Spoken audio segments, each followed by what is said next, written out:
কিয়ামতের ময়দানে বহু বাপ মা সন্তানের মামলায় আটকা পড়ে যাবে। তার নামাজ, তার রোজা, তার হজ, তার জিন্দগির ব্যক্তিগত আমল বড় ভালো ছিল, কিন্তু সন্তানের হক আদায় না করার কারণে বহু বাপ মা আল্লাহর আদালতে কাঠগড়ায় দাঁড়ায় থাকবে, বাঁচবার কোনো পথ থাকবে না। ওই দিন কিন্তু সন্তান বিন্দু পরিমাণ মায়া করবে না। আল্লাহ বলবেন বান্দারে, নামাজ তোমার 1 ওয়াক্ত কাজা হয়েছে, আমি আল্লাহ মাফ করে দিলাম।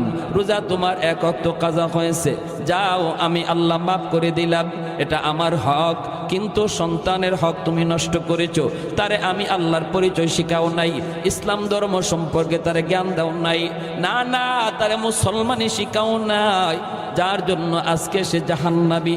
আমার আদালতে তোমার বিরুদ্ধে মামলা দায়ের করেছে, এই মামলার ব্যাপারে আমি আল্লাহ কিছু জানি না। যেভাবে পারো সন্তানের কাছ থেকে মামলা ডিসমিস করো।